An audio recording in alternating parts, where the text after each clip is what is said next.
la projection. Je profite de ce moment pour encore une fois accueillir tout un chacun. Et il y en a ceux qui n'étaient pas là quand j'accueillais les autres, donc vous êtes aussi les bienvenus. Ce soir, nous allons parler de 3 éléments. Si le temps nous le permet, nous allons parler de l'acte de violence. Nous allons voir aussi les guerres et les catastrophes. Et nous allons voir ce qui concerne les grosses boules de feu que notre sœur White a pu voir.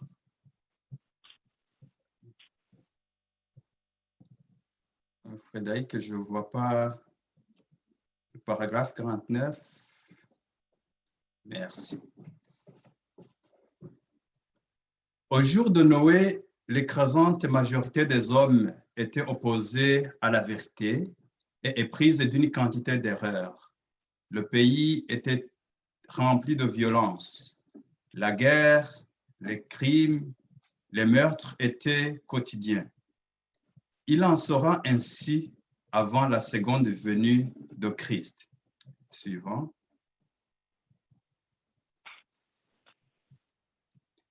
Les syndicats sont rapidement portés à la violence lorsque leurs revendications ne sont pas satisfaites. Il est de plus en plus évident que les habitants de ce monde ne sont pas en harmonie avec Dieu.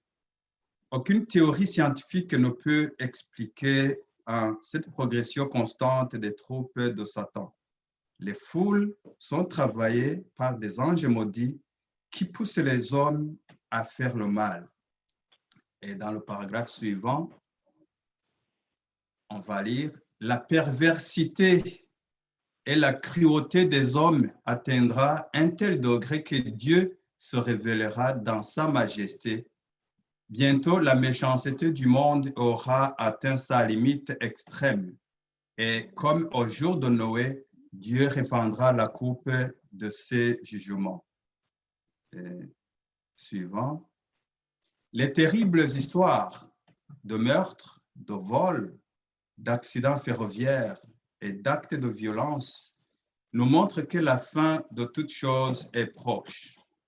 C'est en ce moment précis que nous avons besoin de nous préparer au retour de Jésus, du Seigneur. Donc, retenez ceci pour le moment. C'est en ce moment précis que nous avons besoin de nous préparer au retour du Seigneur. Donc, dans ces 4 paragraphes, nous voyons ce qui concerne la méchanceté, la violence que nous voyons sur la terre.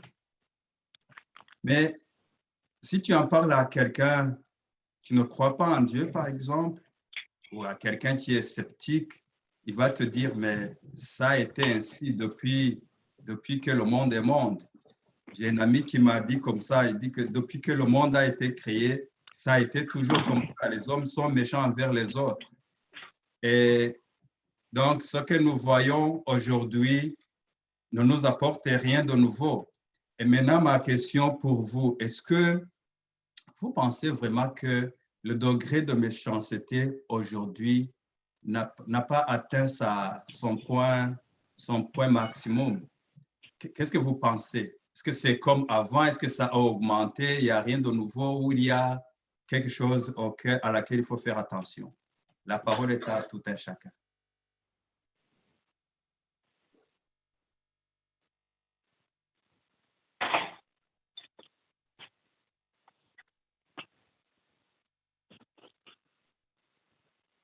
S'il n'y a pas de questions, est-ce qu'il y a des commentaires? Je peux répondre? Oui.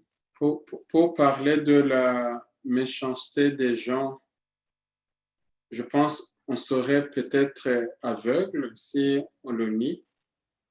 Parce que si je vois juste la fin du dernier siècle, même le début du siècle, quand on voyait les guerres mondiales qui ont commencé, et j'arrive juste des choses que moi j'ai été témoin des génocides, où des gens sans pitié, des morts atroces, veulent détruire les autres.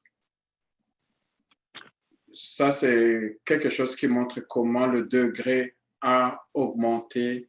Les gens ne voulaient pas se tuer d'une façon classique. C'est vraiment d'une façon très cruelle. Moi, personnellement, j'ai été témoin de cette méchanceté qui a augmenté.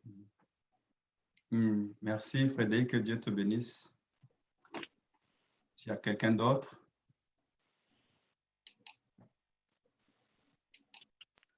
Moi, je veux juste, je suis pas certaine d'avoir compris.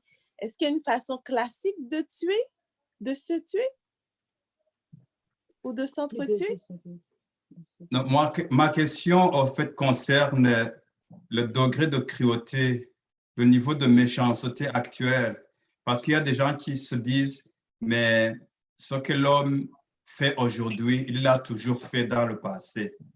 Mais pourtant, le Sir White nous dit que ce n'est pas la même chose aujourd'hui. Parce que ce que nous voyons aujourd'hui, c'est ce que Jésus nous a dit. Ça, c'est notre point de vue de l'Église. Est-ce qu'il y a des faits à montrer à ces gens que oui, c'est vrai que la méchanceté a toujours existé depuis que le péché est entré dans le monde, mais est-ce que le niveau a atteint son maximum? Est-ce qu'on est vers la fin des temps, comme Jésus nous l'a dit? Je pourrais dire, c'est parce que c'est beaucoup plus subtil maintenant qu'avant. C'est la seule différence et c'est plus fréquent qu'il y avait avant. Il y a Olivier qui a demandé.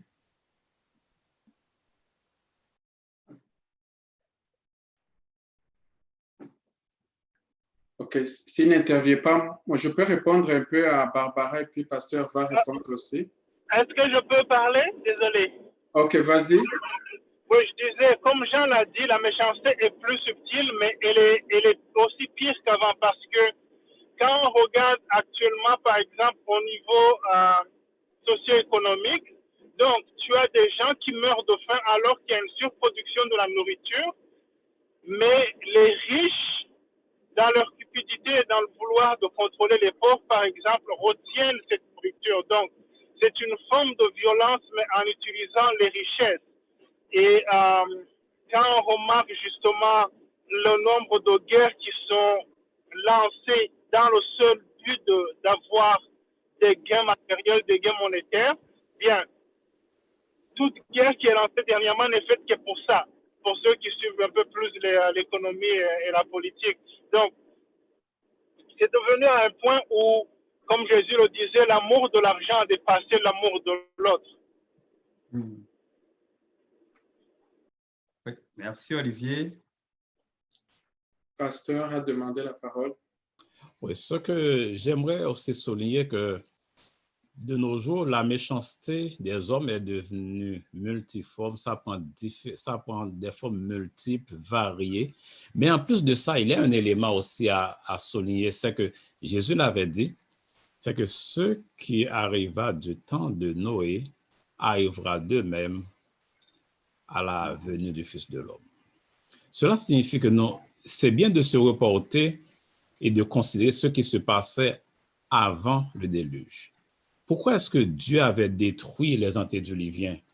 C'est parce que, en fait, l'abomination, le péché, la cruauté des humains arrivaient à un point où Dieu ne pouvait plus supporter. Je ne peux pas dire que maintenant, aujourd'hui, c'est plus, mais je dirais que c'est la même chose pour voir ce que Jésus avait dit. Ce n'est pas différent vraiment. Les formes peuvent varier, les formes peuvent changer, mais c'est exactement la situation avant la destruction des antédiluviens. Cela nous permet de comprendre que la société actuelle arrive à un point de maturité tel que les jugements de Dieu sont proches de s'abattre sur la terre. Merci. Oui, merci, pasteur. Par rapport à ce que le pasteur vient de dire, je pense que j'aimerais peut-être aller arborer dans le même sens pour dire que je ne crois pas que nous sommes arrivés à notre niveau maximum de violence ou de de haine qu'on peut voir dans le monde, parce que ce que nous vivons aujourd'hui, je crois que ce n'est absolument rien comparé à ce qui est à venir. Mais je pourrais dire aussi que peut-être le degré d'insouciance des gens vis-à-vis le malheur des autres ou le bien-être des autres a augmenté, ou peut-être, est-ce qu'il est le même? Je ne peux pas dire, mais je pense que le degré d'insouciance par rapport les uns envers les autres a augmenté. Merci, Sœur Vouda. Est-ce qu'il y a quelqu'un d'autre? Oui, j'aimerais ajouter aussi quelque chose. C'est que, oui, la forme diffère, mais aussi la façon que c'est fait, on trouve que c'est de plus en plus systématique ou systémique. Mais par exemple, si je prends le cas de la pauvreté, de l'économie, de la richesse au niveau du monde, jusqu'en 1800, la croissance était presque pareille à travers tous les pays du monde. Mais par après, la croissance a commencé à augmenter, surtout avec le développement industriel. Et par après, le capitalisme a pris le dessus. Et aujourd'hui, vous connaissez ce qui se passe. Dernièrement, vous avez entendu, par exemple, le mouvement de Wall Street qui disait que ce n'est pas juste que 1% de la population possède 99% de la richesse du monde et le reste donc vivrait de seulement 1% de la richesse, ce qui est pratiquement difficile. Mais donc, ça, c'est un simple exemple de la vie courante, mais ça montre que l'homme vraiment arrive au niveau où l'amour de l'argent, la cupidité, a atteint extrêmement son niveau élevé. Donc, s'il n'y a personne d'autre qui veut intervenir, je voudrais qu'on parle du deuxième point, les guerres et les catastrophes.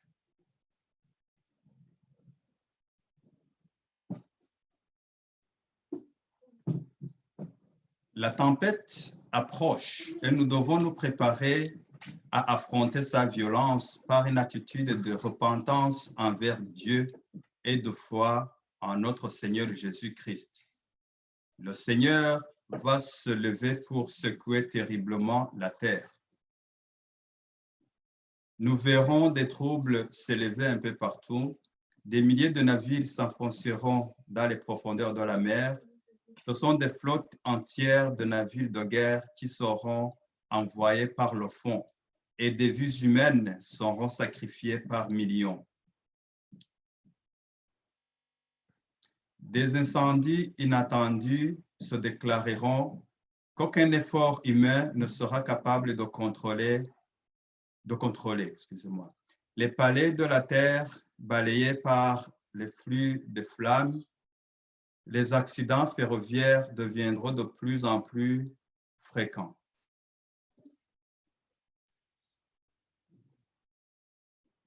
Les confusions, les collisions et les accidents mortels surviendront à l'improviste sur les grandes voies de communication. Il y a un point. La fin est proche, le temps d'épreuve arrive à son terme. Or, cherchons Dieu tandis qu'on peut encore le trouver. Appelons-le tandis qu'il est proche.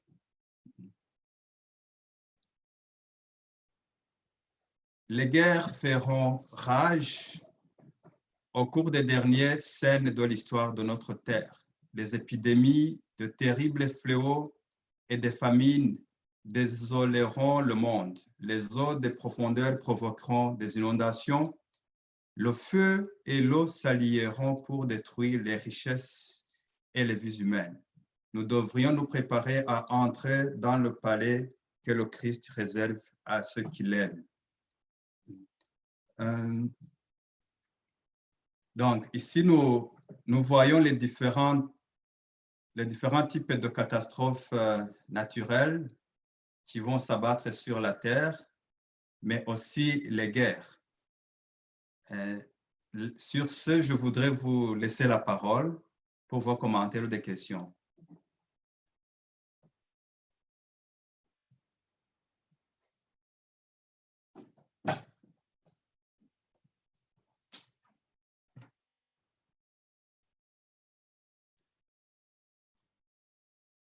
Bon, je vois qu'il n'y a pas de questions, mais moi j'ai une question. Encore une fois, est-ce que les guerres et le niveau de catastrophe aujourd'hui, est-ce que c'est pareil il y a longtemps ou c'est différent? Si oui, pourquoi vous pensez que c'est ainsi?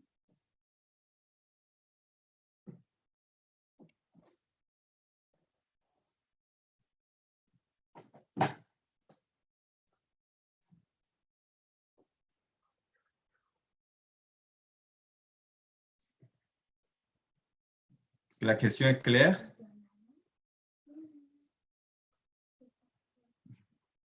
Je peux répondre à ça? Oui. Je me souviens quand j'étais plus jeune, j'étais petit, je me disais, j'ai jamais attendu un coup de fusil. Je disais ça, on regardait ça dans des films, mais jamais en vraie vie. Et puis il a fallu quelques 15 ans par après où j'ai pu entendre de mes oreilles, mais ça ne terminait pas. Et donc, j'étais impliqué dans une guerre. Donc, ça, c'est ce que j'ai été témoin. Peut-être certaines personnes au Canada n'ont pas connu ça, mais je suis sûr, les gens qui viennent d'ailleurs, qui viennent ici, presque la plupart ont traversé à travers ces choses. Et c'est plus fréquent qu'auparavant, même dans nos pays d'origine. Ce n'était pas comme ça auparavant. Merci. S'il y a quelqu'un d'autre qui a un commentaire ou une question ou un élément de réponse à ça?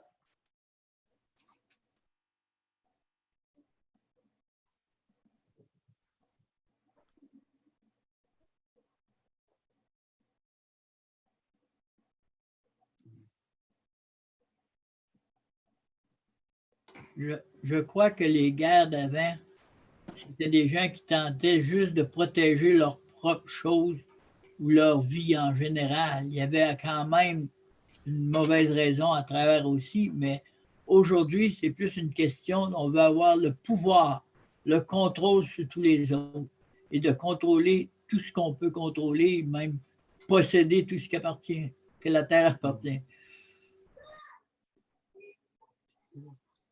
Fulgence veut parler? Oui, après, ce sera Pax. S'il n'y a personne d'autre qui a levé la main avant Pax. En fait, moi, c'est juste, je voulais voir ce qui s'est passé juste avant que l'ONU finisse en place et après.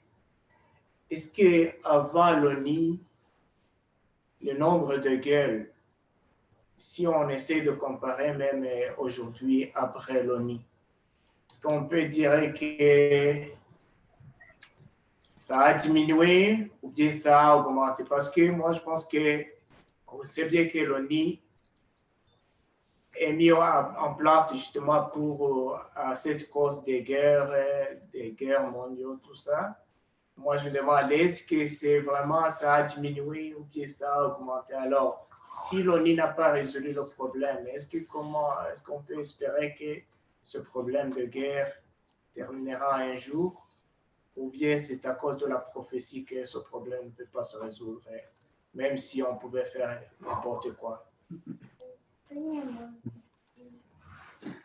Oui, c'est une autre question, donc, mais on sait que l'ONU ne peut pas résoudre le problème du monde, surtout au niveau des conflits. Elle essaie, mais elle n'y arrive pas. Pourquoi? Parce que justement, on ne peut pas séparer ce phénomène du phénomène de la cruauté, de la méchanceté des gens, des hommes. Parce que, comme Jean Thériault l'a dit, on essaie de contrôler tout ce qu'on peut contrôler. On fait un effort. Alors, si tu fais un effort de résoudre un problème, alors que quelqu'un d'autre fait un effort pour produire les problèmes, je ne sais pas comment ça va finir. Ça finira pratiquement pas. C'est pour ça que nous savons que c'est Dieu qui va mettre un terme à tout ça. Je ne sais pas si le pasteur a un élément à apporter. En fait, je vais dans le même sens que c'était dit. En fait, l'apôtre Paul avait dit que dans les derniers jours, les hommes seront égoïstes, fanfarons, amis de l'argent. Et remarquez que l'industrie de la guerre, c'est devenu une industrie dans le monde moderne. C'est l'une des industries les plus florissantes et qui rapporte le plus. Pourquoi est-ce qu'il y a tant de guerres? Oui, à la base, c'est le cœur de l'homme qui est méchant, mais c'est parce que aussi, il y a beaucoup qui profitent de la guerre parce que les armes, et assez souvent, là où les guerres se font, c'est pas là où on fabrique les armes. C'est-à-dire qu'il y a beaucoup qui s'enrichissent avec cette industrie. Là où il y a beaucoup de violence, c'est encore la même réalité. Cela signifie que la méchanceté du cœur humain se manifeste de façon diverse et les guerres aussi, c'est l'une de ces expressions. Dans le livre Tragédie des siècles, la sœur Etnon dit que c'est surtout l'intensification et la fréquence de ces signes qui nous permettent de comprendre que nous nous approchons du retour de Jésus. Certes, il y en a toujours eu des guerres, il y en a toujours eu des tremblements de terre, on a toujours eu des désastres, mais au fur et à mesure que nous approchons du retour de Jésus, l'intensification, les guerres deviennent beaucoup plus cruelles, beaucoup plus dévastatrices, et aussi la fréquence. Merci, pasteur. Pax? Oui, donc je vais profiter de cette occasion pour apporter mon élément de réponse à la question posée par Fulgence. Personnellement, je ne pense pas qu'il y ait plus de guerres aujourd'hui qu'il y en avait avant, parce que, disons, à l'époque des conquêtes romaines, on pouvait pratiquement dénombrer une bataille, une guerre, peu importe, par mois, alors que ces temps-ci, c'est, disons, comment dire, un peu plus calme. Et je voudrais aussi rajouter qu'on ne peut pas vraiment dire qu'aujourd'hui, plus qu'avant, il y a plus de guerres que justement avant. Je dirais plutôt que les signes dits par Ellen White se manifestent par l'intensité des guerres. Je veux dire par là que les hommes n'ont pas cherché à créer plus de guerres, mais ils ont cherché à faire de ces guerres des guerres plus cruelles. Donc, à chaque fois, ce n'est pas tant le nombre de guerres qu'ils forment, mais la cruauté de ceux-ci. Par exemple, les deux guerres mondiales qui nous ont frappés au cours du dernier siècle, je pense, on peut justement voir un exemple de cruauté accrue qui s'est manifesté. Oui, merci, Pax. Oui, Est-ce que je pourrais intervenir un peu? Oui, bien sûr. En ce qui a trait à la quantité de guerres, c'est que nous ne sommes pas au courant. Puis c'est sûr, avoir le dénombrement, c'est difficile, mais on sait que de nos jours, il y a beaucoup de guerres. Par exemple, si je regarde très simplement actuellement, il y a une guerre en Syrie qui continue à faire rage. Il y a une guerre qui continue à faire rage au niveau de l'Irak. En Afghanistan, ce n'est pas fini. Sur le continent africain, ça continue. Et ce sont toutes des guerres qui sont fabriquées par l'industrie, justement, de l'armement. Parce que quand on considère qu'un pays consacre plus de 700 milliards de dollars par année pour l'armement, alors qu'elle consacre moins de 100 milliards pour l'éducation ou pour la paix, bien, on peut s'entendre pour dire que ce dans quoi tu investis le plus, c'est sûr que c'est ce qui va gagner. Donc, la méchanceté de l'homme se révèle là aussi du fait qu'on on investit davantage dans la guerre que dans la paix. Tandis que l'Organisation des Nations Unies, comme Fulgence l'a dit, est-ce qu'elle a réussi? Non, elle n'a pas réussi et ce n'est pas son intérêt de promouvoir la paix parce que quand on considère ceux qui siègent sur le Conseil, par exemple, permanent de la sécurité, on a des pays qui font des guerres arbitraires continuellement. Et quand on regarde de plus près, on réalise que leur mission n'est pas tant qu'il y ait une tranquillité dans le monde, mais qu'ils puissent avoir une mainmise qui revient toujours à la cupidité d'avoir les richesses et le pouvoir pour eux-mêmes, non pour le bien de l'humanité, mais pour le bien d'une certaine élite. Et donc, cette méchanceté dont Jésus parlait, bien, elle devient de plus en plus croissante. Et seul Dieu sait où est-ce qu'elle va s'arrêter avant qu'il ne vienne. Oui, merci. Oui, j'ajouterais aussi le fait de de la méchanceté, on en a parlé, mais comme Pasteur a dit, l'intensification de ces guerres nous montre qu'on est vers la fin des temps, mais aussi le cœur de l'homme qui s'éloigne de plus en plus de Dieu. Par exemple, au niveau de la guerre, on se pose la question de savoir, mais qu'est-ce que je peux faire pour tuer plus de monde dans moins de temps et avec un moindre coût? Donc, comme si la vie de l'homme valait moins que toute chose. Vous comprenez, cette idéologie, c'est la méchanceté extrême. Et moi, je suis convaincu que Dieu ne va pas permettre que l'homme arrive à un niveau où il peut détruire 1 million d'hommes dans une journée. Je ne pense pas.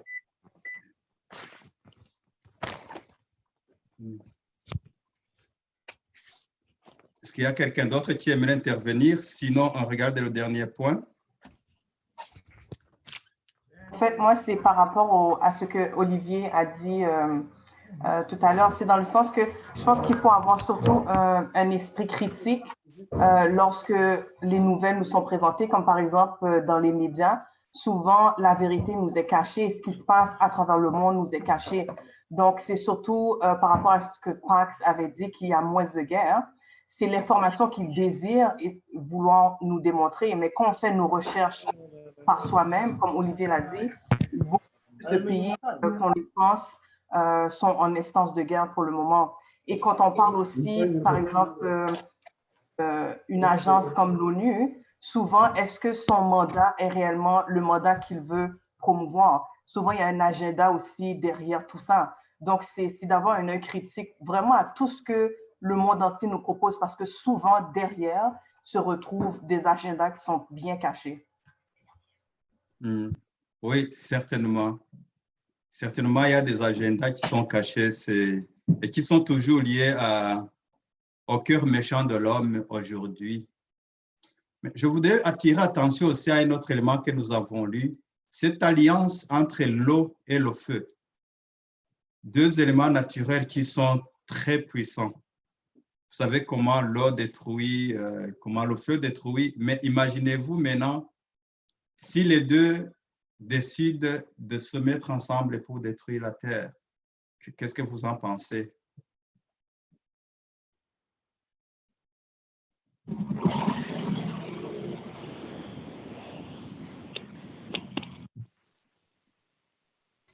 Puis-je dire quelque chose? Oui. Je ne sais pas si vous êtes au courant de ça, mais les États-Unis ont fait 18 bombes qui sont tellement puissantes que si 2 seulement explosent en même temps, la Terre est détruite. Pensez-vous que c'est logique? Ça n'a pas de logique tant toute cette affaire-là. Mais c'est vrai qu'apparemment, si 2 de ces bombes-là exploseraient en même temps, la Terre éclaterait. Mais Dieu ne permettra pas que ça va arriver. Mais ça, c'est pour avoir montré que leur puissance contre les autres pour faire peur aux autres. C'est un peu pour ça, je pense, qu'ils ont fait ça. Mais c'est le cas. Puis, je ne sais pas si vous êtes au courant, mais il y a une organisation qui ne peuvent pas dire le nom. Ils ne veulent pas le dire de toute façon.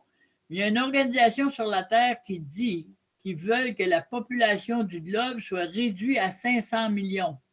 On est plus de 7 milliards. Ça veut dire qu'ils veulent en faire disparaître un méchant paquet.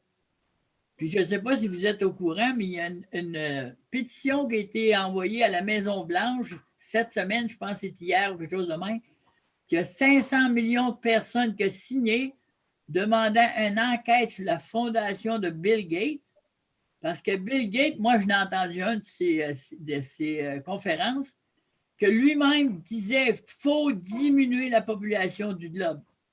Puis là, ils ont des preuves que Bill Gates a donné 7 milliards à des laboratoires pour inventer supposément un vaccin, mais ou des virus. Puis là, c'est pour ça qu'ils veulent avoir une enquête sur la fondation de Bill Gates. Puis je ne sais pas si vous avez vu Bill Gates, il a 64, je pense. 64. Il a 64 ans. Puis si vous regardez son visage, il a de l'air d'une personne extrêmement âgée. Je ne sais pas ce qu'il prend, mais en tout cas, il paraît joliment vieux. Mais en tout cas, ça, c'est un autre point, c'est parce qu'il y a des gens qui ont un agenda en arrière, parce que l'organisation, je ne sais pas si vous connaissez les pierres, je ne me rappelle pas le nom, comment ils appellent ça. C'est une organisation qui a payé, puis c'était tout clandestin. Il avait engagé un contracteur, puis même le contracteur ne savait pas c'était qui. Puis le chèque était remis à travers un avocat pour faire installer ces pierres-là. Puis sur ces pierres-là, il y a 10 commandements. Puis dans un des commandements, ça dit qu'il faut réduire la population du globe à 500 millions. Puis ça, c'est une affaire qui va avec une ligne. En tout cas, ça passe avec la Maison-Blanche. Puis il explique qu'il fallait que ce soit une ligne qui faisait le tour de la Terre. Puis ça, fallait que ça soit dans cette ligne-là. En tout cas, je ne sais pas si vous avez vu ça. Dans les DVD de Walter Wright, il en parle puis il les montre. Mais aussi, on a vu sur l'antenne, à plusieurs reprises, cette affaire-là, il expliquait même, ils ont réussi de trouver un des gars, celui qui s'occupait de donner les chèques, ces affaires-là, puis lui, il dit qu'il avait été menacé que s'il parlerait, il le tuerait.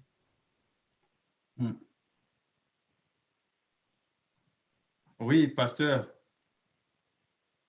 En fait, nous savons que, d'après ce que l'Esprit prophétique nous dit, que l'objectif de Satan, c'est de perdre le plus grand nombre de personnes possible. Et c'est pourquoi il utilise tous les moyens de destruction possibles. Il utilise des forces de la nature, des éléments de la nature, et il s'est même spécialisé dans cette grande laboratoire de la nature pour créer aussi des épidémies. Et par rapport à la puissance de destruction de l'eau et du feu, on peut aussi voir les inondations fréquentes qui se produisent et la grande destruction qui se fait avec les inondations, les pertes de vie humaines qui se fait. Et il y a aussi, depuis quelque temps, les incendies de forêt que les hommes n'arrivent pas à contrôler. Et même chez nous, ici au Canada, on voit tout ce que cela a fait. Aux États-Unis, en particulier en Californie, c'est des choses qui arrivent chaque année et que les hommes n'arrivent pas à dominer ce type d'incendie. Même dans ces pays dits développés, on voit qu'il y a des pertes en vie humaine occasionnées par ces incendies aussi. Cela signifie que Satan utilise tous les éléments de la nature pour perdre le plus de monde possible. Mais est-ce qu'on peut vraiment parler d'une alliance entre le feu et l'eau qui vise à détruire l'humanité? Parce que si, d'après ce que je vois là, tout de suite, si l'eau et le feu agissent séparément pour détruire l'humanité, si on peut dire ça comme ça, mais on ne peut pas vraiment parler d'alliance. Alors, si quand ils agissent séparément, ils font autant de dégâts, on peut déjà s'imaginer qu'est-ce que ça sera quand ils vont s'allier. Oui, exactement. Et l'un des exemples de l'alliance, c'est au niveau des volcans, le feu et l'eau qui s'allient aussi. Et c'est aussi un autre élément de destruction que l'on retrouve aussi que l'ennemi utilise contre les êtres humains. Merci. On va voir Oh, oui, excusez-moi, Jean, je ne t'ai pas vu. Oui, j'avais l'autre point. Je ne sais pas si vous avez vu comment je dirais ça, l'émission de Stephen Bohr avec un médecin, le médecin qui travaille avec lui. Il nous parlait du coronavirus ou COVID-19. Il a expliqué que ce virus-là n'est pas quelque chose de naturel. C'était fabriqué par les hommes parce que le coronavirus, apparemment, ça fait longtemps qu'il existe, puis ça ne tue pas les gens, le coronavirus seul. C'est parce que maintenant, ils ont ajouté au coronavirus le VHS, qui est le sida. C'est ça qui fait que c'est très difficile, mais même selon le médecin qui était avec Stephen Bohr, il dit que ça peut même prendre plus d'une année avant qu'on puisse trouver un vaccin. Parce que c'est tellement compliqué Puis il dit, ce coronavirus-là, il est environ une centaine de coronavirus à l'intérieur de la même chose, mais ce qui le rend si dangereux et si puissant, c'est à cause du sida ou du VHS. Puis il dit, ça a été fait par un professionnel ou des professionnels. Il dit, pour quelle raison, on ne le sait pas, mais ça a été fabriqué, la nature n'aurait pas fait ça. Ça n'aurait pas arrivé. Je crois que la sœur Eunide a voulu intervenir il y a quelque temps de cela. Oui, sœur Eunide. Oui, ce que je voulais dire, c'est juste par rapport au commentaire de Pax qui dit qu'il ne voit pas pourquoi on parle d'une alliance entre le feu et l'eau. Moi, je pense que la façon de le voir, c'est que c'est pas, quand on parle de l'alliance de ces deux éléments-là, c'est pas qu'ils se mettent toujours ensemble pour causer des dégâts, mais c'est le fait que chacun d'eux, les deux ensemble, ils ont un but commun qui est justement la destruction, puis les dégâts, et puis tous les malheurs qu'on observe. Donc, puisque leur but est commun, c'est pour ça que je pense qu'on parle d'une alliance de ces deux éléments-là, mais ce n'est pas forcément parce qu'ils se mettent ensemble pour détruire. Moi, c'est comme ça que je le comprends. Oui, merci. Ouais, bon, maintenant, il est 19h45. On peut aller vers la conclusion.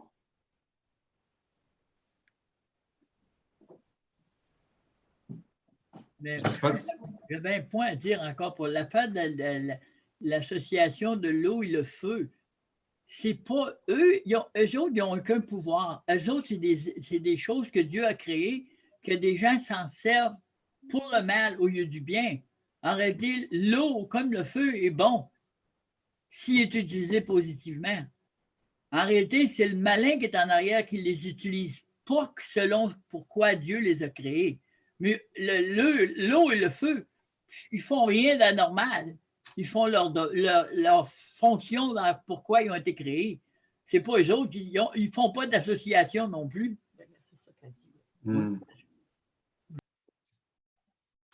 Mais je peux ajouter quelque chose un peu. Oui, la façon qu'Enid vient de le dire, c'est la façon que je le comprends. Mais en même temps aussi, si vous voyez ce qui se passe dernièrement, chaque été, c'est qu'il y a des feux un peu partout dans le monde. On a connu récemment un grand feu en Australie. Mais en même temps, dans les mers, qu'est-ce qui se passe? C'est des ouragans aussi qui sont en train de balayer un peu partout. Donc, presque au même moment, vous voyez, il y a des choses qui se passent ici et d'autres qui se passent à côté. Aussi, ça peut, parfois, on voit que ça se passe au même moment. On a connu le tsunami aussi. On sait que c'est le tremblement qui occasionne ça. En même temps, l'eau monte et détruit. En même temps, il y a eu tellement de morts. Et puis, le tsunami, ce n'était pas quelque chose de très connu. Donc, c'est des choses qui se passent actuellement. Oui, mais c'est parce qu'il y a quelqu'un qui l'utilise. Tu vois, quand Jésus était sur la mer avec ou sur le lac où il était avec les apôtres, c'est le démon qui s'est servi du vent, la tempête, pour essayer de faire mourir Jésus et même les apôtres. En réalité, ce n'était pas parce que la tempête voulait ça. La tempête n'a probablement aucune intelligence. Elle est tout simplement utilisée pour selon comment elle est utilisée, qui peut la contrôler. C'est seulement Dieu ou le malin, parce que le malin il a un certain pouvoir là-dessus. Dieu il a laissé un pouvoir là-dessus.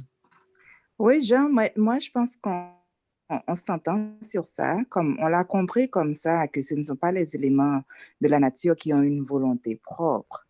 Ça, on l'a compris. C'est juste que je voulais faire un commentaire sur ce que Pax avait dit concernant l'association. Mais je pense que nous tous, on comprend que ce ne sont pas les éléments qui ont le pouvoir d'agir de par eux-mêmes, mais au contraire, ils sont manipulés. Oui. Oui, pasteur. L'élément que j'aimerais ajouter, c'est par rapport au problème du coronavirus. En fait, c'est une problématique actuelle que même les savants de ce monde ne comprennent pas tout à fait.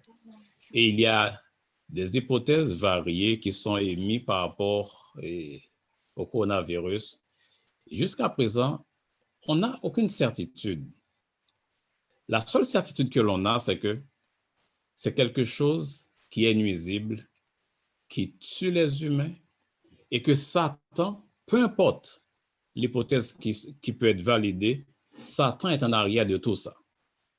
Qu'il s'agisse de quelque chose qui a été fait en laboratoire, qu'il s'agisse de quelque chose qui est naturel, qu'il s'agisse de quelque chose que Satan a personnellement inventé sans passer par un intermédiaire humain, il est en arrière de tout ça. Et c'est l'unique aspect vraiment qu'on peut dire avec certitude, puisque Satan, c'est l'ennemi des hommes, c'est l'ennemi de Dieu.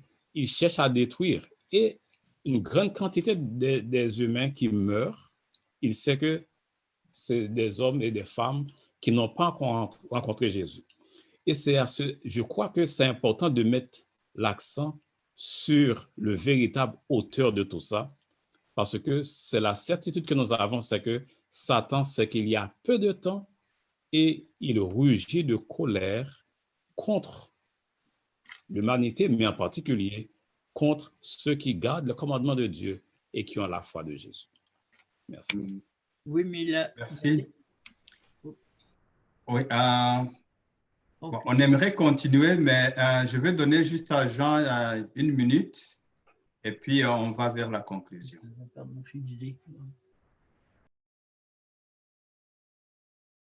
Jean, tu veux encore la parole? Non, OK, je vais vous laisser aller pour ne pas retarder les choses. OK, d'accord. Oui, donc moi, je dirais, devant tout ce que nous venons de voir, moi, ce que je vois que nous devrions faire, c'est vraiment de veiller et prier. Étudions la parole de Dieu et annonçons le dernier message au peuple du monde pour qu'eux aussi puissent fuir le jugement qui s'en vient bientôt.